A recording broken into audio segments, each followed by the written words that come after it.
by the assessors. That's good. That's the highest amount in a number of years.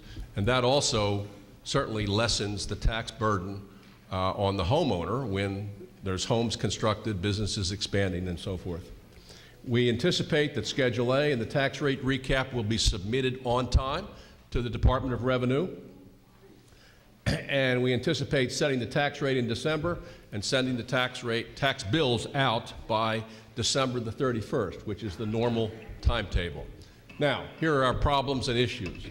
As was pointed out earlier, we do not have free cash certified, and we do not have a bond rating at this point. Free cash has not been certified, and our bond rating has been taken away because we do not have audited books for fiscal years 13, 14, and 15. So this sort of underscores the importance of getting this work done as soon as we possibly can. We have auditors under contract who are waiting to do the audits as soon as we put the financial records in proper order. Well, I mentioned this before. The auditors have informed the town that our records are in disarray. The accountant's hours were increased, and she was assigned the task, and as she reported to me today, she has finished fiscal 15, at least on the expense side. And I mentioned the Department of Revenue was in town, and they've recommended that we conduct that hiring. So we have some remaining issues. We need to get the audits done. We need to get our free cash certified. It's important for several reasons. It is holding up capital purchases. Selectmen and I believe the advisory board are all in agreement that when we get free cash certified, and it might be between $750,000 or up, that we would not want to spend more than a third of that for capital. We want to keep 2/3 of it for reserves. Reason for that is our reserves are relatively low. We have a stabilization fund of $142,000. That should be considerably higher. Your reserves ought to be 10% of your operating budget. So we need to put money aside. It not only gives us security in case of an emergency, but it also will help our bond rating. And eventually, once we get our free cash certified, as a result of audited books, we will get our bond rating restored. My guess is we'll get the bond rating restored sometime in calendar year 2016, maybe towards the spring of 2016. Bond ratings are based on a number of factors, but there's three big ones. The economy. Our economy is doing better. Obviously, we have some new growth going on. The state economy is doing better. We're out of this recession for the most part. So that'll be a plus for us when we get our bond rating. Secondly, reserves. Is the town saving money for emergencies and so forth? I'm hoping we can augment those reserves and have a good and look good to the bond rating houses. And thirdly, financial management. May sound self-serving, but I think through the cooperative efforts of selectmen, department heads, myself, and the advisory board, I think we've made some progress in terms of managing the town's finances. We have a finance office that is doing the job, and DOR believes that they're doing the job. And so I think we can argue that financial management has improved when it comes to getting our bond rating restored. I've been through the process a number of times. In fact, in the old days, they used to drag us down to New York and humiliate us while we had to beg them for a consideration of how much better we were than they thought. But I'm confident that when we get our bond rating, that we're going to be in the range of an A bond rating. Not a double A, but an A bond rating I think will give us a reasonably good interest rate when we go out into the capital markets in the next couple of years. So all of this, as I say, All of what we're trying to do here is hinged on getting those financial records in proper order so that they can be audited, so the DOR will certify free cash, and we can get our bond rating back. That's the name of the game. That's what we're up to. And so that's why these transfers are before you tonight. Thank you. I'll hear from the advisory board. The advisory board, after being polled for this, all the 6 transfers, is 3 yes and 3 no.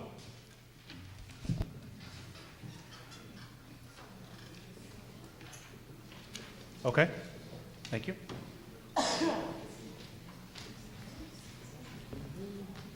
Further discussion? Mr. Moderator, Paul Kane, 19 Kyle Drive, Templeton. May I direct a question at Mr. Markle? Go ahead. Just ask your question, then maybe can answer it. Are we being a little precipitous in voting $48 million for a new school in a town with no bond rating? And does the DOR and the MSBA ever talk to each other? I don't know if the DOR and the MSBA talk with one another.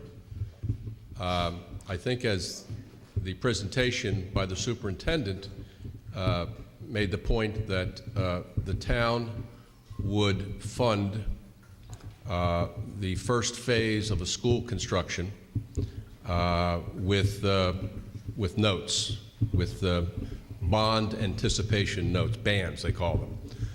And that would be for approximately 2 years. And then in 2019, the town would go into the capital markets and issue bonds. I have every confidence that by 2019, in fact, I'll go out on a limb and say 2016, that we will have our bond rating restored. You want to?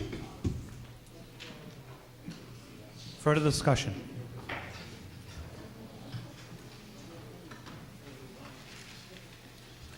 Seeing none, we're going to vote on Article 4.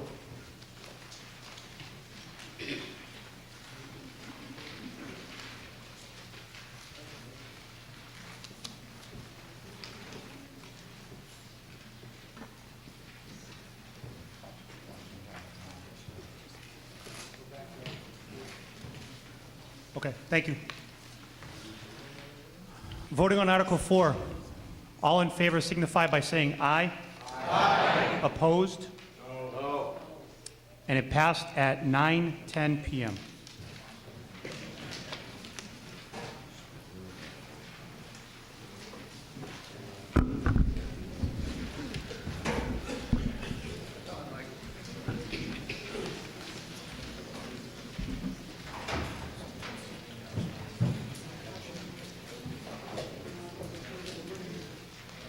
Article 5.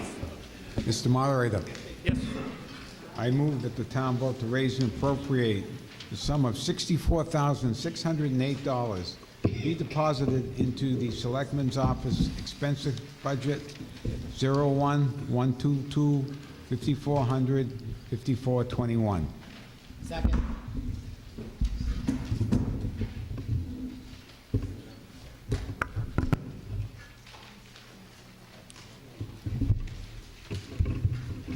Okay. There's been a motion, it's been seconded. I see a clerical error in the paperwork before you. The number is 64608. And it is written as 63. Can we just clarify if it's 63 or 64, please? 6-4. Yeah. All right. Mr. Moderator, I've been assured that the 64608 is the correct number. Thank you. If that could just help one of the questions out there. The actual number is 64608. Thank you. Further discussion? I'm sorry, advisory board. Sorry about that. Mr. Moderator, Yes. the advisory board voted 4 yes, 2 noes, with the caveat that this should be in another account rather than the Selectman's office budget. Okay, thank you. Mr. Further Moderator. discussion? Yes. To explain, the Government Accounting Standards Board has mandated under their rule called GASB 45 that every city and town in the United States is required to carry on their balance sheet the estimated cost of health insurance and other insurance benefits to retirees. In other words, that's an obligation that's going to extend a number of years after an employee retires, and we're being required to carry that obligation on the balance sheet. First step is to have an actuarial study done to tell us what, or give us a good estimate of what that cost is going to be in future years. And then we are required to start funding it. I think the best analogy would be what the Commonwealth did in 1988 with regard to pensions. We hear a lot more about pensions than we do health insurance obligations, but until '88, most communities in the Commonwealth did not have any provision for forward funding for their pension obligations. Every year they would pay out of their operating budget the cost that they had to put in for the incumbent employees, and they had to put in an expense for those who were retired. Commonwealth required that we begin a funding process. That is, we pay not only for the current employees, but we pay an extra amount that is then invested, and that over time will then pay for the obligation for pensions for retirees. Well, the same process is now being implemented by the Government Accounting Standards Board for the obligation that every city and town has to cover health insurance benefits and life insurance benefits to retired employees, so-called GASB 45. And that is also known as OPEB, Other Post-Employment Benefits. The most important point about OPEB is that the sooner you begin to fund it, the less expensive it will be for the town over time. We are having the actuarial study done.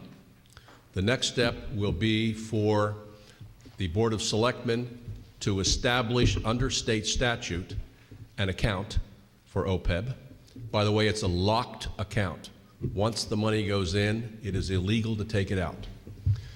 And then thirdly, to move funds into that account. As I said, we had a conservative budget process this year, and we left some money on the table, under the cap.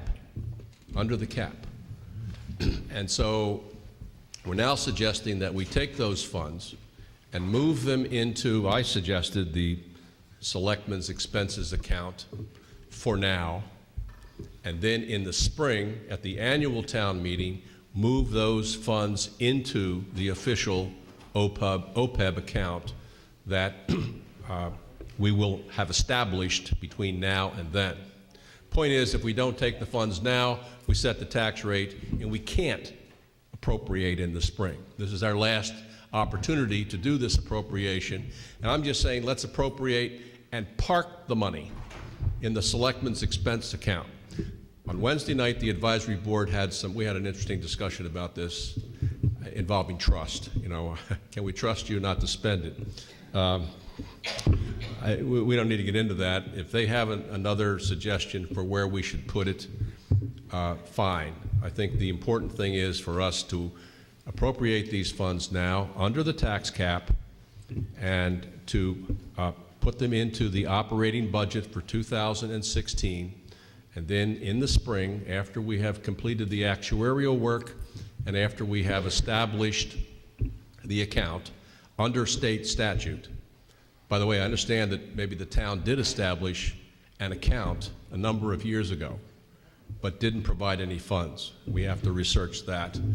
But now there's a state statute that provides a method for doing this, and we'll follow the prescribed method. And in the spring, we will come in with a transfer request to the town meeting to move those funds into the OPEB account and begin the funding. Last thing I want to say, or last point I want to make, is that in the conversation I had with the Department of Revenue on Friday of last week, they said, we want you to put more money aside for a CPA to come in and put your records in order. But, oh, by the way, we know that you have an OPEB funding article on the warrant. We hope you don't take that. By the way, that also makes the town look good when it comes to our bond rating. We are behaving in a fiscally responsible way to begin funding this obligation that will cost the taxpayers more the longer we wait to begin the process. Thank you. Further discussion?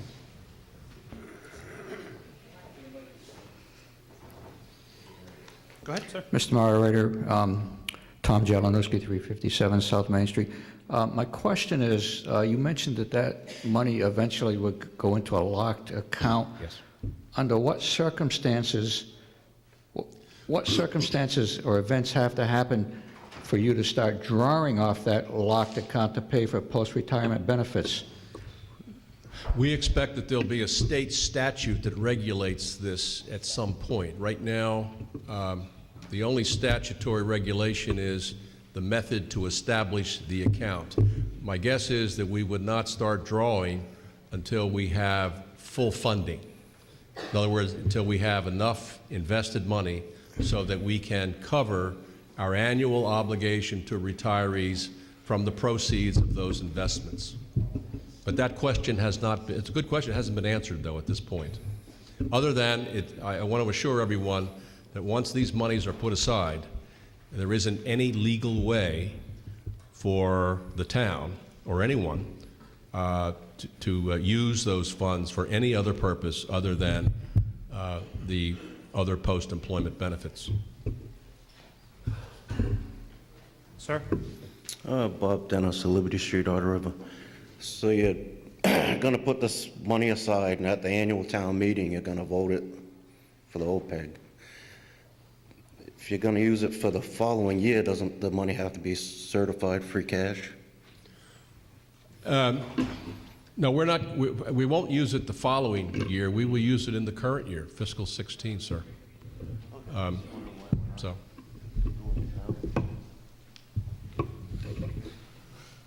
Further discussion?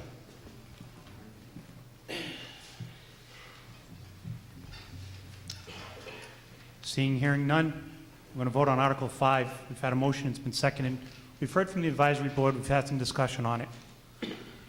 All in favor of Article 5 signify by saying aye. Aye. Opposed? No. And it passed at 9:20 p.m.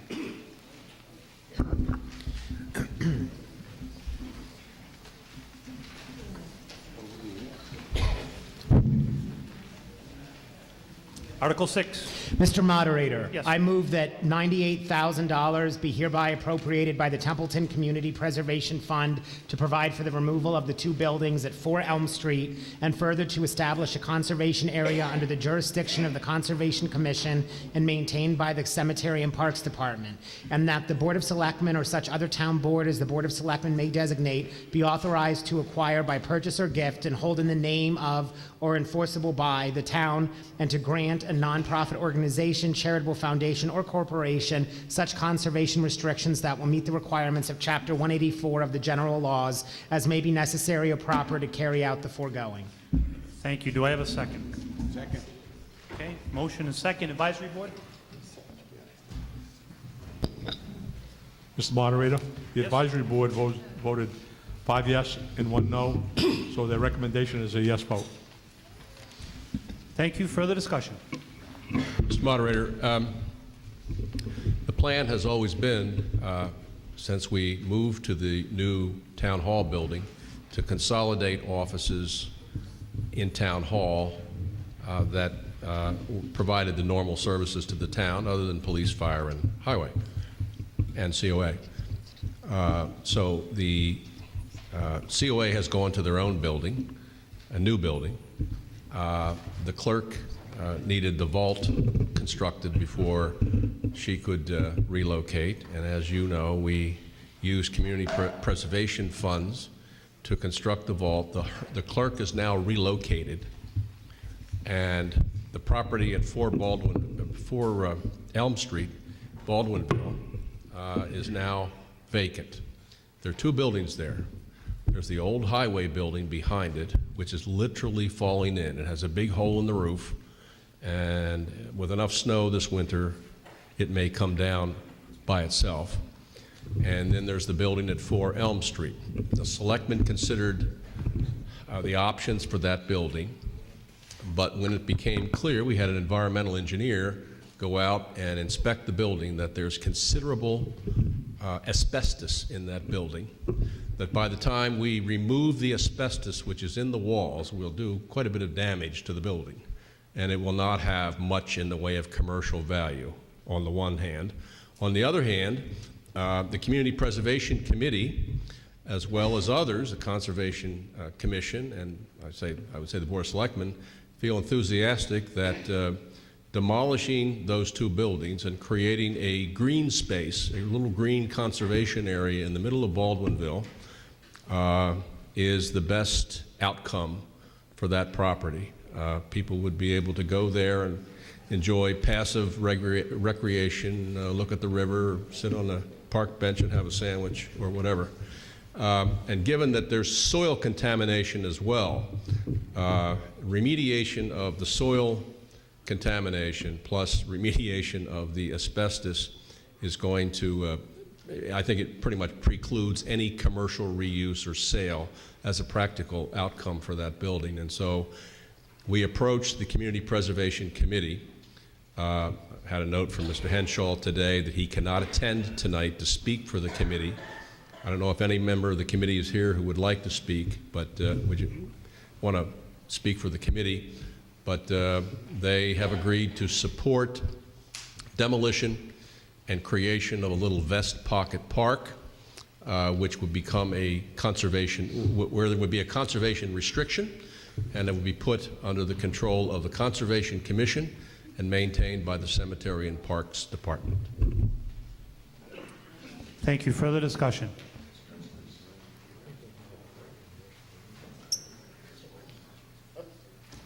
Okay, seeing none, we have a motion. It's been seconded. You've heard from the advisory board. We have some discussion. All in favor of Article 6, please signify by saying aye. Aye. Opposed? Okay, it's going to be unanimous at 9:25 p.m.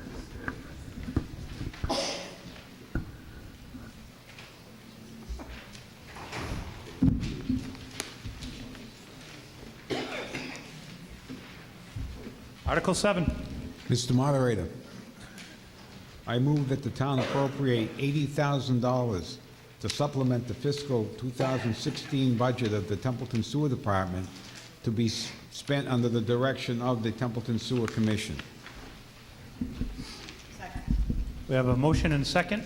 Advisory board? Mr. Moderator, the advisory board votes 6-0 for a yes vote. Thank you. Further discussion on Article 7.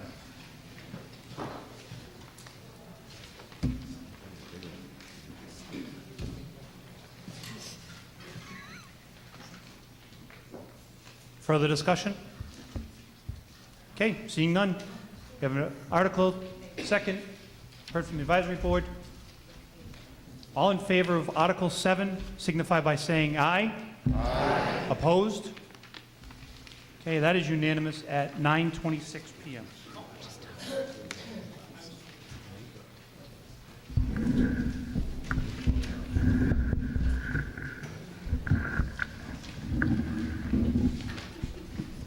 Article 8. Sorry. Mr. Moderator, I move that the town vote to amend the Council on Aging Revolving Fund established at the May 16, 2015 annual town meeting pursuant to Chapter 44, Section 53E1/2 of the general laws by increasing the permitted level of annual spending through the revolving fund from $5,000 to $91,000. I have a motion. Do I have a second? I'm sorry, do I have a second? Okay. Advisory Board. Mr. Moderator, after much discussion from the advisory board actually went through 2 votes on this. It's a 4 yes and 2 no recommendations. Thank you. Further discussion? Mr. Moderator, may I just ask for an explanation from the COA as to just why that much of an increase?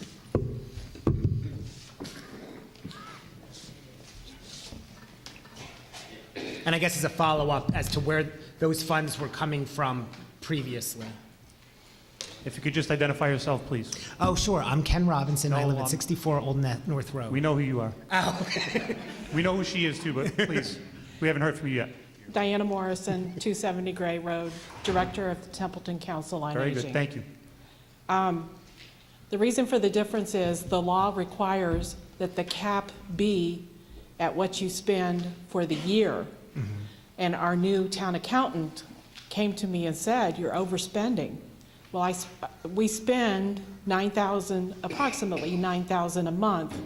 We're paying our MART drivers and some bills, and then MART reimburses it, so it's a wash. So it's not really costing the town anything. It's just the account that we pay out, and then we get the money back. So we have to raise that cap to $91,000 because the law requires it. It's a yearly cap, not a monthly cap. Perfect. Thank you very much. I just wanted that for the record. Thank Diana, you. just one second, Diana. Do you have a follow-up as well? Is that what you said? Nope, I'm good. You good? Okay. Anybody else? Further discussion? Thank you.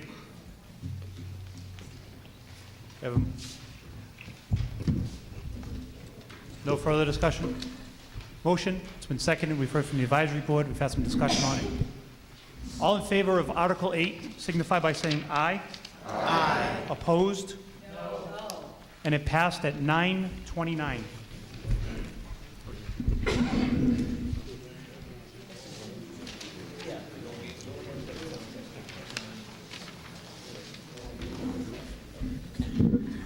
Article 9. Mr. Moderator, I move that the town vote to repeal Article, 47 of the Templeton bylaws, and to substitute a new Article 47 as presented in Article 9 of this warrant. Second. Okay, we have a motion. Okay, it's in writing. We have a second. Advisory board? Mr. Moderator, the advisory board voted 4 yes, 1 no, and 1 no recommendation. Further discussion? Mr. Moderator, Yes, sir. No, go ahead. Go ahead. by way of explanation, pardon me. By way of explanation, a committee of 2, Selectman Diane Haley Brooks and Alicia O'Malley in the Selectman's office, have been systematically reviewing the town's personnel policies and procedures. It's been going on for about 6 months. They've come up with a new personnel policies and procedures manual and have found in the process that there are several places in our bylaws where it would make sense to make some changes. This one is a rather simple change. In 2000, at the 2013 annual town meeting, the town abolished the old personnel bylaw that required a personnel board as well as the hiring of a separate personnel administrator. And they substituted language that says the board shall be responsible. Committee wanted to just elaborate on that and to have more effective language, pointing out that the language would be that the selectmen have authority over the bylaws and that it's their responsibility to promulgate policies and procedures. So there's not much of a substantive change. In fact, there isn't any substantive change here. It's just a language change. Thank you. Further discussion? Kate Fulton, 79 Bridge Street. Thank you. I would rather not see the Board of Selectmen have exclusive control of the personnel policy. I think we should have representatives on the personnel board that would include department heads, not all department heads, but perhaps a selected 2 or 3. And I'd also like to see people from the community be involved in the personnel board, people who may be business people and would have a perspective on personnel policy that could be useful to the town. Thank you. Thank you. Further discussion? Any further discussion? Seeing none, but Article 9 motion, second, heard from the advisory board. We've had some discussion on it. We'll now vote. All in favor of Article 9 signify by saying aye. Aye. And opposed? No. And it passed at 9:33 p.m.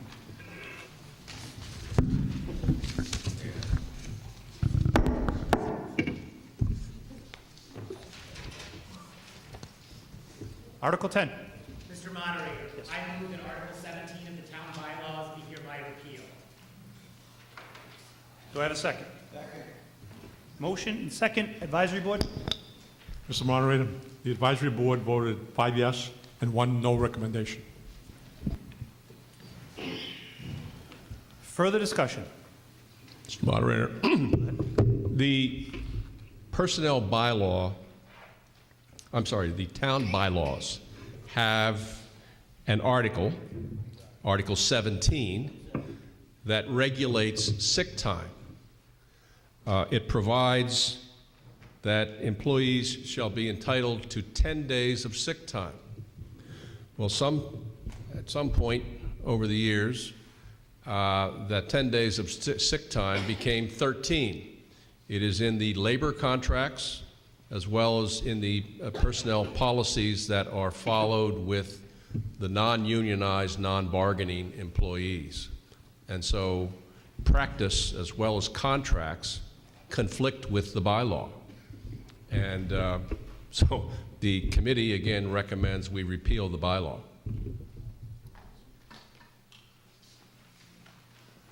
Further discussion? Any further discussion? Article 10, we've had a motion, second, heard from the advisory board, some discussion on it.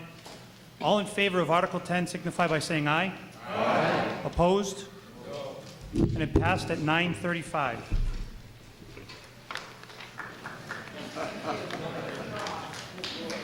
Someone move adjourned.